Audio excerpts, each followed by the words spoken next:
because they can't yet get the vaccine. And so we need to do something different if we want to end this pandemic. We need to also include an emphasis on HEPA filtration in our schools. There's a reason our planes are still flying. We don't need lockdowns to end this pandemic. What we need is proper education, like Mr. Faulkner has said, potentially even incentives of up to $250 for a new vaccinated adult.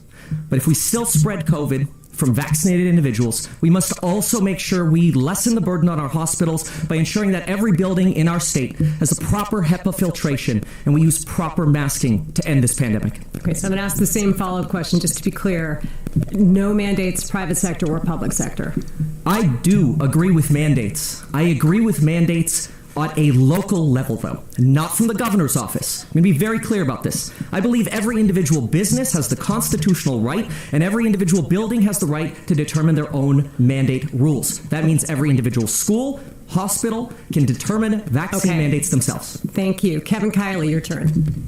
Well, as I was watching your station, KRCA, before the debate started, I saw a commercial from Gavin Newsom against the recall. And he had this dire warning that if the recall succeeds, then these mandates are going to go away and COVID's going to spread, which was kind of an odd thing to say because the mandates didn't exist until a week or two ago. We're the only state that has them, and they haven't even gone into effect yet. So it's clearly a campaign issue. And that's the way that Gavin Newsom has treated COVID from the beginning. He's politicized it. I'll give you a very clear example of that. Last year in October, when Newsom thought it was good politics, he cast doubt on the vaccine. He said that we couldn't take the FDA's word for whether it was safe.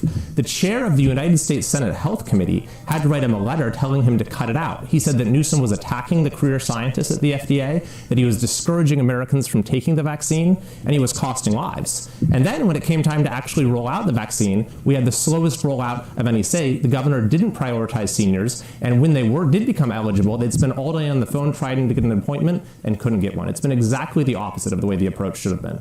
And John Cox.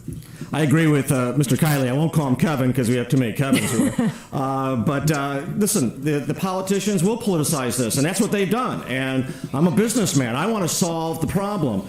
And mandates aren't going to solve the problem. I've been vaccinated. My family's been vaccinated. I believe in the vaccine. It comes from the private sector. It's well tested, and I believe it's good. I'd like to see the vaccine approved not only for adults, but I'd like to see it approved for children as well, and I think that's going to happen very soon. But I think the reticence of people to get vaccinated is all about the lack of trust in government, and Gavin Newsom is Exhibit A in that situation. This not just his hypocritical dinner at the French Laundry, which demonstrated that he doesn't